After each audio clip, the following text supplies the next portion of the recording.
வணக்கம். நம்மளோட சிறக்கடிக்க அசைச்சரில் வரக்கூடிய எபிசோட் எந்த மாதிரி விஷயம் நடக்க போகுது சொல்லி நம்ம இந்த இடத்துல பார்க்கலாம்.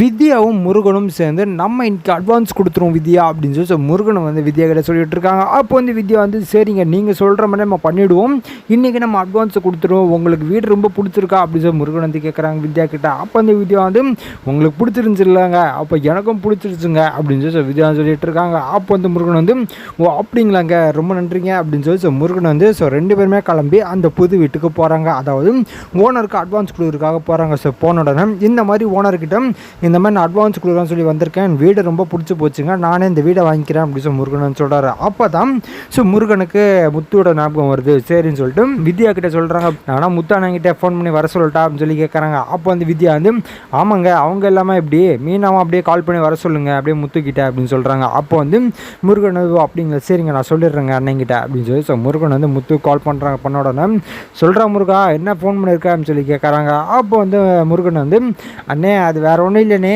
நம்ம நேற்று வந்து வீடை பார்க்க வந்தோம் இல்லையா, அந்த வீடுக்கு அட்வான்ஸ் கொடுக்க வந்தேன், அதான் நீங்கள் இருந்தால் உங்கள் கையால் கொடுத்தா எனக்கு ரொம்ப சந்தோஷமாக இருக்கும்னு சொல்லி தானே அப்படின்னு சொல்லி முருகன் வந்து சொல்கிறாங்க. டே ரொம்ப சந்தோஷம்டா, உடனே அட்வான்ஸ் கொடுக்க போறியா, பரவாயில்ல வித்யா இருக்காளா அப்படின்னு சொல்லி கேட்குறாங்க. அப்போ வந்து இருக்காங்க, அதே மாதிரி மீனா நீ கூட்டிகிட்டு வர சொன்னாங்க அப்படின்னு சொல்கிறாங்க. அப்போ வந்து முத்து வந்து அப்படியேடா சரி நான் கூட்டிகிட்டு வந்துடுறேன்டா அப்படி சொல்லி முத்துவும் சொல்கிறாரு. சரின்னு சொல்லி முத்துவும் கட் பண்ணிடுறாரு. அதுக்கப்புறம் முத்து வந்து மீனா கால் பண்ணுறாங்க. மீனா இந்த மாதிரி வந்து அவங்க வீட்டாண்ட தான் இருக்காங்களாமா, இந்த மாதிரி நம்மளை ரெண்டு பேரையும் வர சொல்கிறாங்க, அட்வான்ஸ் கொடுக்க போகிறாங்களா வீட்டுக்கு அப்படின்னு சொல்லிட்டு இருக்காங்க. அப்போ வந்து மீனா வந்து எங்க அவங்க வீடு அவங்க வாங்க போகிறாங்க, ஸோ நம்மள எதுக்குங்க நம்ம கையில் கொடுக்கணும் அப்படின்னு சொல்லிட்டு இருக்காங்க, ரொம்ப எமோஷனலாக பண்ணிட்டு இருக்காங்களே அப்படின்னு சொல்லி மீனா வந்து கேட்டுருக்காங்க. அப்போ வந்து முத்து சொல்கிறேன் பரவாயில்ல மீனா வா, அதான் ஆசைப்பட்டு கூப்பிட்றானுங்க, சரி நம்ம போவோமே அப்படின்னு சொல்லி முத்துன்னு சொல்லிட்டு இருக்காரு. அப்போ வந்து மீனா வந்து சரிங்க அதான் நீங்கள் சொல்லிட்டீங்களே நம்ம கிளம்புவோம் அப்படின்னு சொல்கிறாங்க. சரி சொல்லி முத்து வந்து ஓகே மீனா நீ வீட்டிலே இரு, நான் வந்து உன்னை கூட்டிகிட்டு நம்ம ஒன்றா போயிடலாம் அப்படின்னு முத்து சொல்லிட்டு இருக்காரு. அப்போ வந்து மீனா வந்து சரிங்க எனக்கும் ஒரே இடத்துல பூ கொடுக்க வேண்டியது இருக்குது, நான் போயிட்டு பூ மாடா கொடுத்து வந்துடுறேன் அப்படின்னு சொல்லி மீனாவும் சொல்லி அந்த பூ கொடுக்குறதுக்காக போகிறாங்க. அதேமாதிரி முத்துவும் கிளம்பி வீட்டுக்கு போயிட்டுருக்காங்க. அந்த நேரத்தில் தான் முத்து மனசில் ஓடிட்டுருக்கு, இந்த மனோஜ் ஏமாந்த மாதிரி இவனு ஏமாந்துருவோனா, பேப்பர்லாம் நல்லா தான் படித்து பார்த்தோன்னா என்னமோ நம்ம அவங்ககிட்ட இன்னும் கேட்போம் அப்படின்னு முத்து நினச்சிட்டு இருக்காங்க. அதே மாதிரி முத்து வந்து இன்னும் நினைக்கிறாங்க நம்ம வேறு ஏதாச்சும் கேட்டோம்னா அவர் தப்பாக நினச்சி போனா, அவங்க மட்டும் வீட்டு வாங்க போகிறாங்க, அது கெடுக்கிறதுக்காக ஏதாச்சும் சொல்கிறாங்க அப்படின்னு சொல்லி நினச்சி போனா என்னமோ அப்படின்னு சொல்லி முத்துக்குள்ளே ஒரு மனசில் ஒரு கேள்வி இருக்குது. அதே மாதிரி முத்து வீட்டுக்கு வர வந்த உடனே முத்து வந்து மீனாக வெயிட் பண்ணிட்டு இருக்காங்க. மீனா எங்கே இருக்க, நான் உனக்கு தான் வெயிட் பண்ணிட்டு இருந்தேன், நீ பூ கொடுத்து வரலையா அப்படின்னு சொல்லி முத்து வந்து கேட்டுட்டு இருக்காரு. அப்போ வந்து மீனா வந்து இல்லைங்க நான் இப்போ தான் வந்துட்டு இருக்கேன், அதை ஒரு 5 நிமிஷம் வந்துட்டேன் அப்படின்னு சொல்லி மீனான்னு சொல்லிட்டு இருக்காங்க. அப்போ வந்து முத்து வந்து சரி மீனா கொஞ்சம் சீக்கிரமா வா அப்படின்னு சொல்லி முத்துவும் சொல்கிறாங்க. சரி சொல்லி மீனா வராங்க. வந்த உடனே என்னங்க நம்ம போகுமா அப்படின்னு சொல்லி கேட்குறாங்க. போகலாம் மீனா, அதுக்கு நான் வந்தேன் வா காரில் ஏறு அப்படின்னு சொல்லி முத்துவும் சொல்கிறாங்க. சரி சார் போயிட்டுருக்காங்க. போன உடனே மீனா உங்ககிட்ட ஒரு சின்ன விஷயம் சொல்லணும் அப்படின்னு சொல்லி கேட்குறாங்க. அப்போ வந்து மீனா வந்து சொல்லுங்கள் என்னங்காச்சு அப்படின்னு சொல்லி மீனா வந்து கேட்டுட்ருக்காங்க. அப்போ வந்து முத்து வந்து இந்த மாதிரி அவன் வீடு வாங்க போகிறான் இல்லையா, ஸோ டாக்குமெண்ட்லாம் ஒழுங்காக படித்து பார்த்தோன்னா என்னமோ தெரியல, அந்த மனோஜ் ஏமாந்த மாதிரி இவனும் ஏமாற போகிறான், அதான் மனசில் கொஞ்சம் பயமாக இருக்குது அப்படின்னு சொல்லி முத்து வந்து சொல்லிட்டு இருக்காங்க. அப்போ வந்து மீனா வந்து அதெல்லாம் நல்லா பார்த்து பாருங்கள், இப்போ எதுக்கு என்கிட்ட சொல்லணும்னு நினச்சிங்க இதான் நான் அப்படின்னு சொல்லி கேட்குறாங்க.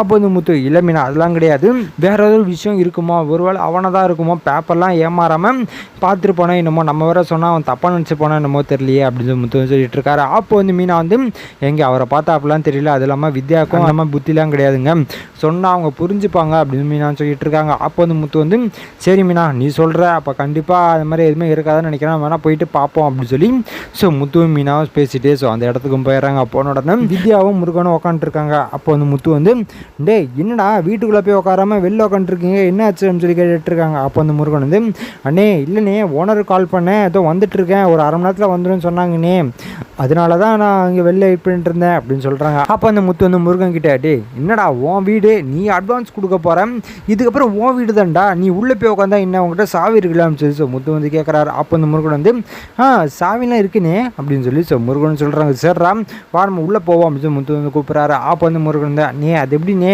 அவர்கிட்ட பர்மிஷன் கேட்காம எப்படி போகிறது அப்படின்னு சொல்லி கேட்குறாங்க. அப்போ வந்து வித்யா வந்து ஆமாங்க முத்து சொல்லுங்க சரியாக தான் இருக்குது, நீங்கள் வேணால் ஃபோன் பண்ணி கேளுங்க, இனிமேல் உள்ளே போய் உட்காரட்டா ரொம்ப நேரம் ஆகும் போல் அப்படின்னு சொல்லி உள்ளே போய் உட்காரட்டான்னு கேளுங்க அப்படின்னு சொல்லி வித்யான்னு சொல்கிறாங்க. அப்போ வந்து முருகன் வந்து அப்படிங்களா சரி நான் கேட்குறேன் அப்படின்னு சொல்லி முருகன் வந்து சார் இந்த மாதிரி எங்கள் நிறைய பேர் வந்திருக்கோம், எங்களுக்கு நிற்கிற கூட இடம் இல்லை, நாங்கள் உள்ளே போகலாமா அப்படின்னு சொல்லி முருகன் வந்து கேட்குறாரு. அப்போ வந்து அந்த ஓனர் சொல்கிறாங்க சரிப்பா உள்ளே போய் உட்காருங்க, நான் இன்னும் 1/2 மணி நேரத்தில் வந்துடுவேன் அப்படின்னு சொல்லி அவங்க சொல்கிறாங்க. அப்போ வந்து முருகன் வந்து சரிங்க சார் நான் போய் உட்காறேன் அப்படின்னு சொல்லி முருகன் என்ன பண்ணுறேன்னா உள்ளே போய் உட்காராரு. உட்காந்த உடனே இங்கேயும் ஜாலியாக பேசிகிட்டு இருக்காங்க. அதே மாதிரி வீடும் நல்லா 2 பேருமே 4 4 பேருமே சுற்றி பார்த்துட்டு இருக்காங்க. ஸோ வீடு ரொம்ப தான் நல்லாயிருக்கு.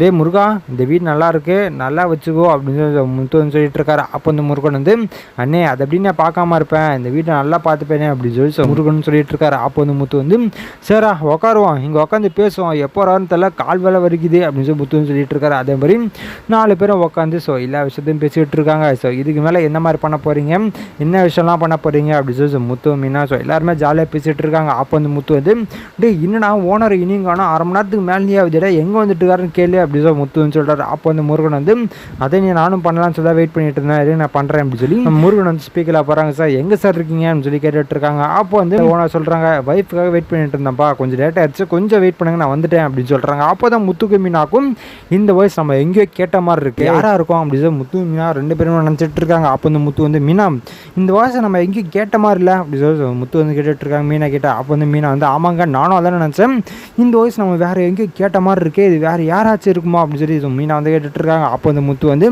சரி மீனா யாருன்னு தெரியல, வந்தால் தெரியும் அப்படின்னு சொல்லிட்டு இருக்காங்க. அப்போ வந்து முருகன் வந்து அண்ணே இவர் உங்களுக்கு தெரியுமா நீ அப்படின்னு சொல்லி கேட்குறாங்க. அப்போ வந்து முத்து வந்து தெரிலடா யாருன்னு எனக்கு தெரியல, பேர் என்னது அப்படின்னு சொல்லி கேட்குறாங்க. அப்போ வந்து முருகன் வந்து இவர் பேர் தினேஷ்னு ஏதோ சொன்னாங்க நீ அப்படின்னு சொல்கிறாங்க. தினேஷா சரிடா வரட்டும் பார்த்துக்கலாம் அப்படின்னு சொல்லி முத்துன்னு சொல்கிறாரு. அதே மாதிரி பேச ஆரம்பிக்கிறானுங்க. அதே மாதிரி முருகன் கிட்ட முத்து வந்து சரி கல்யாணம் எப்போ அப்படின்னு சொல்லி கேட்டுட்டு இருக்காங்க. அப்போ வந்து முருகன் சொல்கிறாங்க அதே வீடு வாங்கினதுக்கப்புறம் ரெஜிஸ்டர்லாம் பண்ணி முடிச்சதுக்கப்புறம் பண்ணிக்கலான்னு தானே அப்படின்னு சொல்கிறாங்க. சரிடா இந்த பேமெண்ட் கொடுத்துற, மொத்த பேமெண்ட் அவங்ககிட்ட இருக்குது, அதுக்கப்புறம் கொடுக்குறதுக்கா அப்படின்னு சொல்லி கேட்குறாங்க. அதை நான் சொன்னேனே லோன் போட்டிருக்கேன், நாளைக்கு வர சொல்லியிருக்காங்க, இப்படியே பாஸ் இருந்தால் நினைக்கிறேனே அப்படின்னு சொல்கிறாங்க. அப்போ அந்த முருகன் வந்து அப்போ வந்து முத்து வந்து சேரா ரொம்ப சந்தோஷம் அப்படின்னு சொல்லி முத்து சொல்லிட்டு இருக்காரு. அந்த நேரத்தில் அந்த ஹவுஸ் ஓனர் வராங்க. வந்த உடனே தம்பி சொல்லி கூப்பிட்றாங்க. அப்போ வந்து முருகன் வந்து ஏஞ்சிட்டு போய் சார் வந்துட்டிங்களா சார் அப்படின்னு சொல்லி கேட்குறாங்க. வீடு எனக்கு ரொம்ப பிடிச்சி போச்சு சார், இந்த வீடு எனக்கே கொடுத்துருங்க, வேறு யாருக்குமே கொடுக்காதீங்க அப்படின்னு சொல்லி ஸோ முருகன் சொல்லிட்டு இருக்காங்க. அப்போ வந்து அந்த ஓனர் சொல்கிறாங்க அது உனக்கு தான்ப்பா, நீ தான் கேட்டுட்டே, நீ தான் அட்வான்ஸே கொடுக்க போகிற, இதுக்கு மேலே உனக்கு தான் இந்த வீடு அப்படின்னு சொல்லிட்டு இருக்காங்க. அப்போ வந்து முருகன் வந்து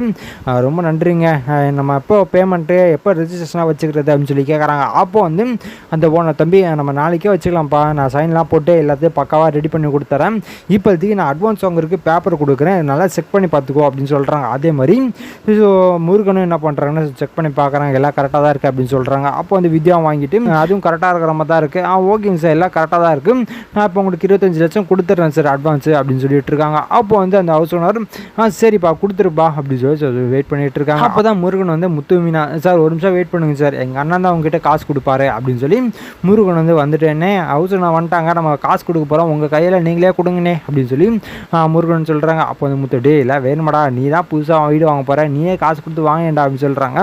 அப்போ வந்து முருகன் சொல்கிறாங்க அண்ணே நீங்கள் வாங்குறமே வராதுண்ணே, நீங்கள் தான் என்னோட குரு, நீங்கள் கொடுத்து வாங்கினதானே எனக்கு ரொம்ப சந்தோஷம் அப்படி சொல்லி முருகன் சொல்லிட்டு இருக்காங்க. அப்போ முத்து வந்து சார் நான் வரேன்டா அப்படின்னு சொல்லி 2 பேருமே ஏஞ்சிட்டு ஸோ முருகன் கிட்டே காசும் வாங்கிட்டு போகிறாங்க. ஸோ போகும்போது அங்கேருந்து பார்க்கறது தான் யார் அப்படின்னு பார்த்தீங்கன்னா அங்கே நிற்கிறது கதிர். முத்துக்கு சரியான கோவம் வருது, சட்டையை பிடிச்சி டேய் நீ கதிர் தானே அப்படின்னு சொல்லி கேட்குறாங்க. சார் என்ன சார் யாருங்க சார் நீங்கள் அப்படின்னு சொல்லி கேட்குறாங்க. அப்போ வந்து மீனா வந்து அந்த கதிரோட ஒய்ஃபை பிடிச்சி ஏமா உனக்கு கொஞ்சம் அறிவே இல்லையாம்மா, இப்படி இந்த பழப்பு பொழைக்கிறீங்க அப்படின்னு சொல்லி மீனா வந்து கேட்டுட்டு இருக்காங்க. அப்போ வந்து முத்து வந்து டேய் என்னடா காசை திருடிட்டு போனா உன்னை சும்மா விட்றோன்னு நினச்சிட்டு இருக்கியா நீ அப்படின்னு சொல்லி வந்து பல்ச்சுன்னு அறையிறாரு. அப்போ தான் முருகன் வந்து அண்ணன் என்னென்ன ஆச்சுன்னு சொல்லி கேட்குறாங்க. அப்போ வித்யா கேட்குறாங்க மீனா என்னங்க மீனா ஆச்சு, இப்போ எதுக்கு இப்படி பண்ணிட்டு இருக்கீங்கன்னு சொல்லி கேட்குறாங்க. அப்போ தான் முத்து வந்து நடந்த விஷயத்த எல்லாத்தையுமே சொல்கிறாங்க. அப்போ தான் வித்யாக்கும் புரிய வருது மீனா அப்போது ரோகிணி ஏமாந்தது இவங்கிட்ட தானா அப்படின்னு சொல்லி கேட்டுருக்கிறாங்க. அப்போ வந்து மீனா வந்து ஆமாங்க இவங்கிட்ட தான், அந்த 35 லட்சம் இவங்கிட்ட தான் கொடுத்தாங்க அப்படின்னு சொல்லிட்டு இருக்காங்க.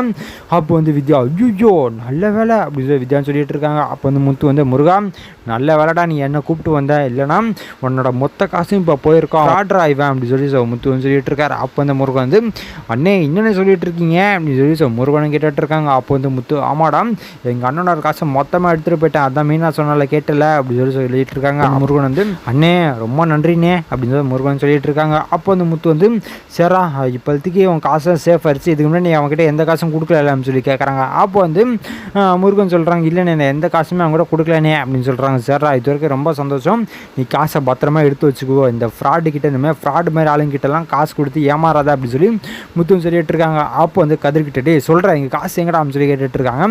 சார் சார் நீ விட்டுருங்க சார் அப்படின்னு சொல்கிறாங்க. என்ன விட்டுருங்க சார், காசு எங்க அப்படின்னு சொல்லி கேட்டுட்டு இருக்காங்க. அப்போ தான் சார் நான் அதெல்லாம் செலவு பண்ணுறேன் சார் அப்படின்னு சொல்கிறாங்க. 35 லட்சமாடா செலவு பண்ண அப்படின்னு சொல்லி கேட்குறாங்க.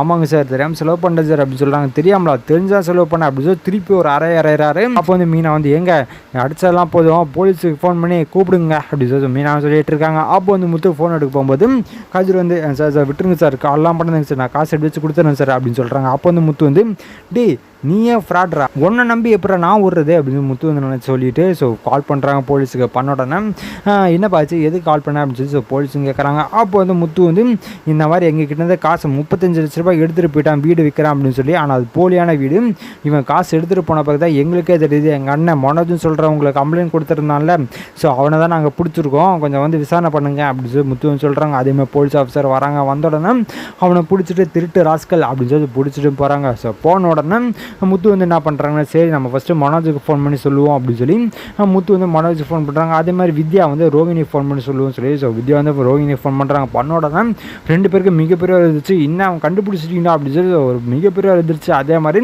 ஸோ அவசரமாக வராங்க. ஃபஸ்ட்டு மனோஜ் வராங்க, பின்னாடியே ரோகிணி வராங்க. வந்த உடனே தான் இங்கே கதிரை பார்க்குறாங்க. பார்த்த உடனே மனோஜுக்கு கோபத்தை தாங்க முடியல. சார் நீங்கள் தான் பிடிக்க முடியல, நாங்கள் பிடிச்சிட்டோம்ல, இப்போ காசாச்சும் வாங்கி கொடுங்க சார் அப்படின்னு சொல்லி மனோஜ் வந்து ரொம்ப சத்தமாக சொல்லிட்டு இருக்காங்க. அப்போ வந்து போலீஸ் ஆஃபீஸர் தம்பி கொஞ்சம் வெயிட் பண்ணுப்பா, நான் தான் விசாரணை பண்ணிகிட்டு இருக்கோம்ல, பண்ணிவிட்டு அவங்க காசை நாங்கள் கொடுத்துருவோம்ப்பா அப்படின்னு சொல்லி அவங்களும் சொல்லிட்டு இருக்காங்க. ஸோ இதுக்கப்புறம் எந்த மாதிரி விஷயம் நடக்க போகுது சொல்லி நான் அடுத்த வீடியோவில் உங்களுக்கு அப்டேட் பண்ணுறேன்.